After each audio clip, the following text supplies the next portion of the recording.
Okay, today we have the chairman of the House Intel Committee, Adam Schiff. Thanks for coming back on. My pleasure. Good to see you. So first question, just for clarification, for nothing else than the fact that it's helpful to hear it reiterated, and I think people are worried in general, but does Trump have a path to subvert the results of the election? No, he doesn't. He has a path to do a lot of destruction on his way out of the door. He seems intent on trying to pull the House down around him, but there's no way for him to stay in office. What he's doing is singularly destructive. It's annoying. It's frustrating. It's dangerous. During the midst of a pandemic, it is terribly irresponsible and might even result in people losing their lives. But no, there's no hay staying in office. Is there a concern that Trump is delaying, basically to gin up this disinformation campaign, or even for the results to go to the House for them to decide? I think that his Hail Mary at this point, having, failed spectacularly at the polls and then failed spectacularly in the courts. And if you want to look for the most graphic, failure, you could just look at Rudy Giuliani's last, screwball comedy press conference. So his last Hail Mary is, well, maybe he can twist the arms of Republican state legislators to send Congress a slate of electors that ignore the popular vote. It's just not going to happen. And even Republican leaders in these states are speaking out and saying, we're not going to do that.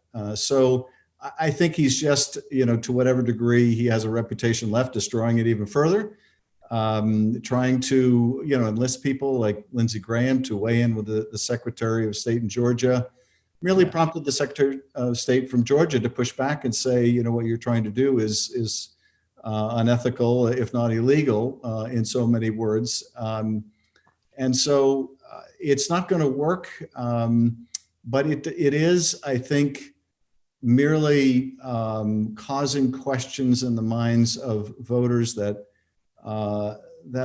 undermine our democracy and frankly hold us up to ridicule around the world. We're supposed to be championing democracy.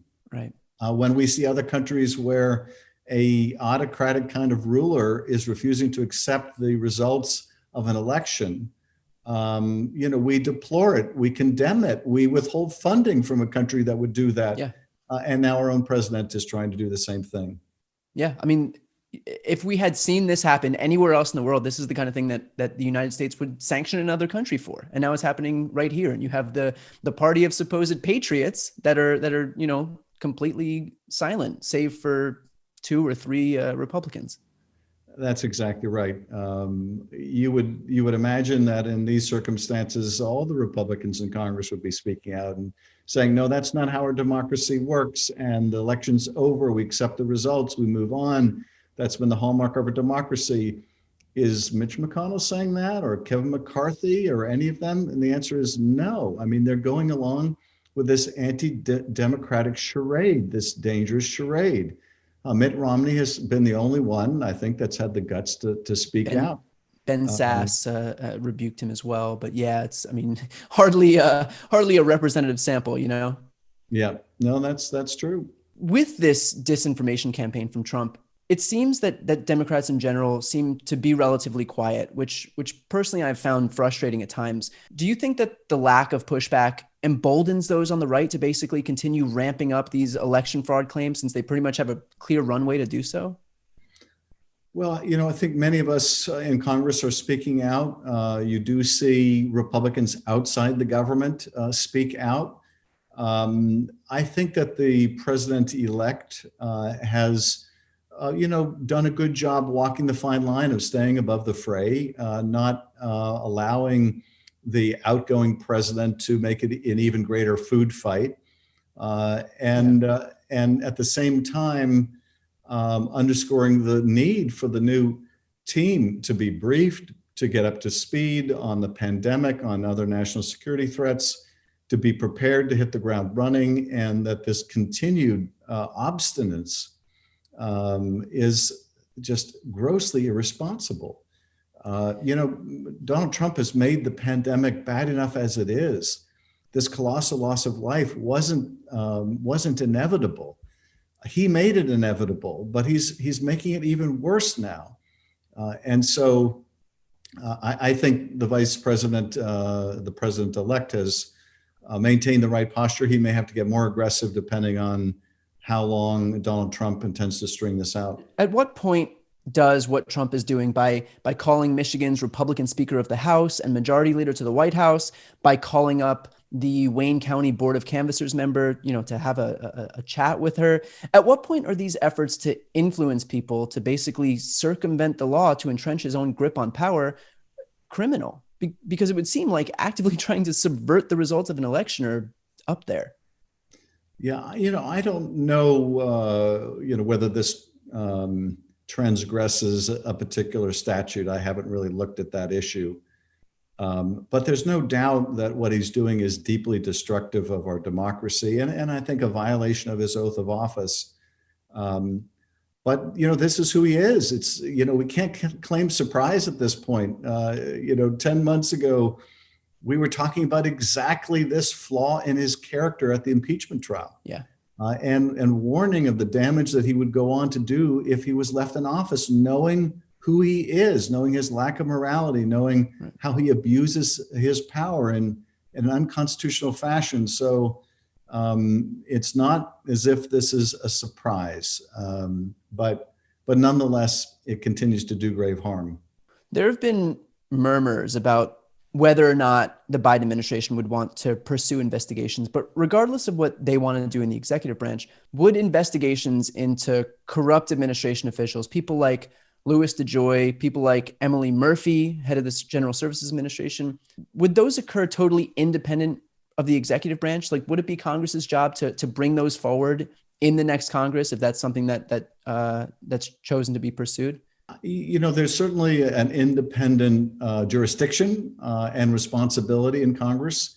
It's a different role than the Justice Department plays. In Congress, we do oversight and investigations to determine what problems exist and what solutions are necessary, what new protections are required of our democratic institutions. I introduced a package of pro-democracy reforms a couple months ago, probably the most comprehensive package since Watergate, to stiffen penalties under the Hatch Act, to expedite congressional subpoenas, to prevent the abuse of the pardon power.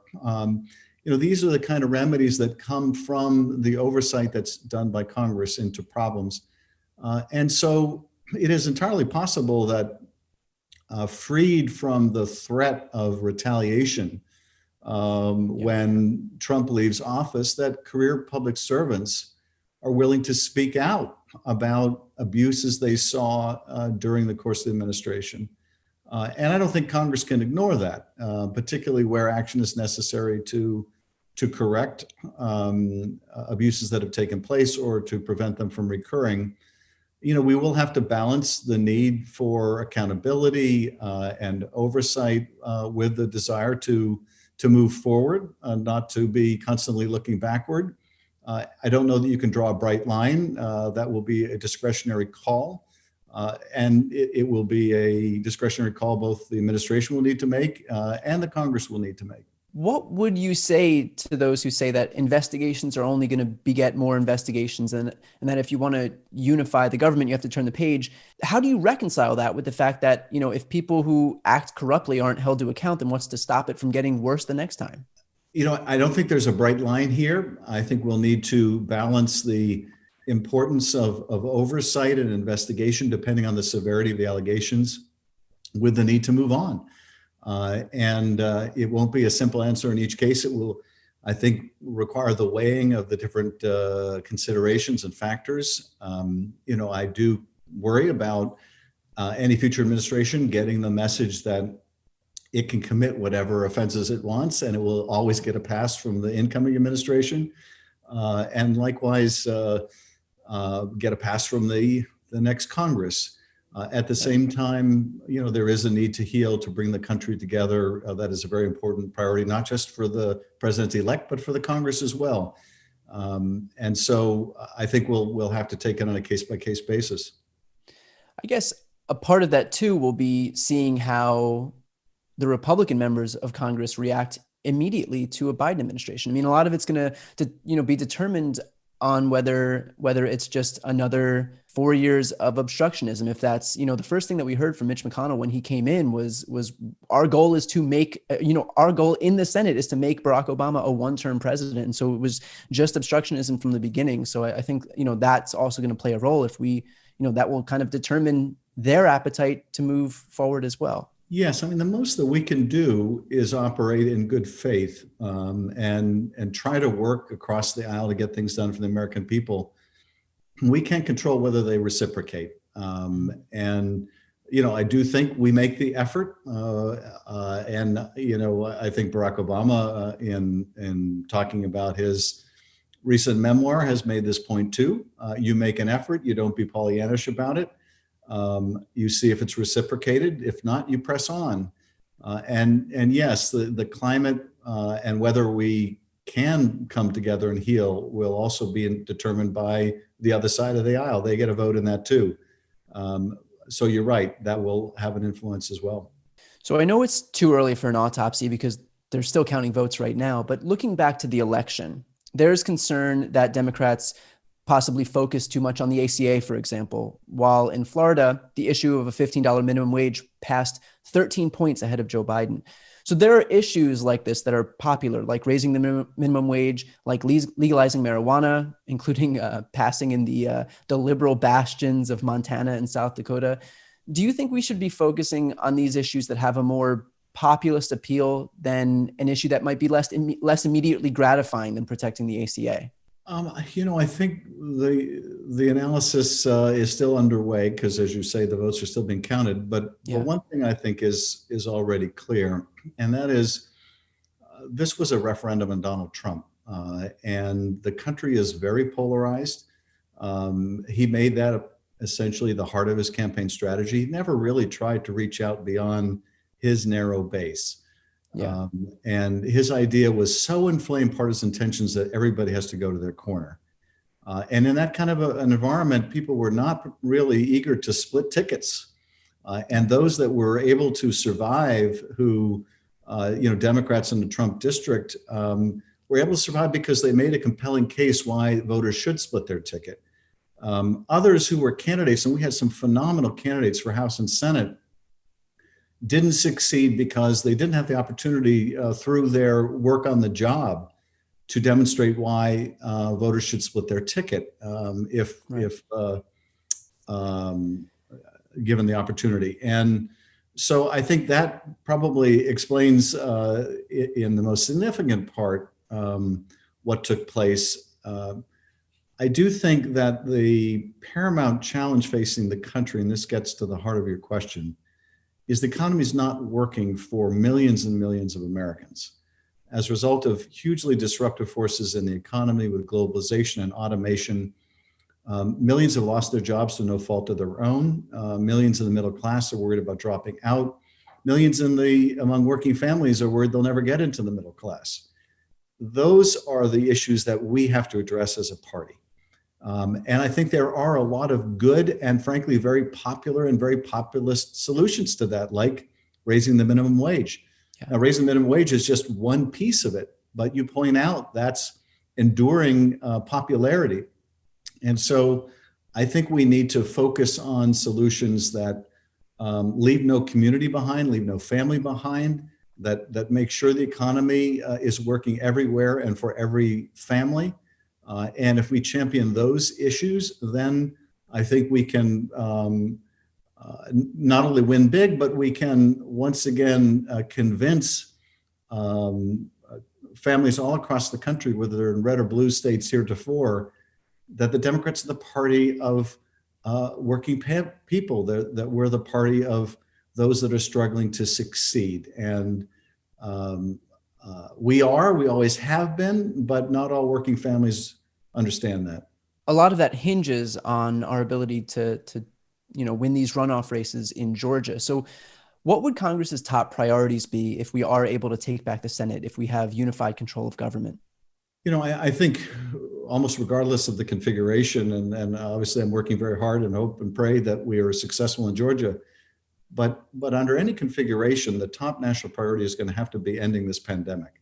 Yeah. And there should be a lot of room for common ground and bipartisan work when it comes to ending the pandemic.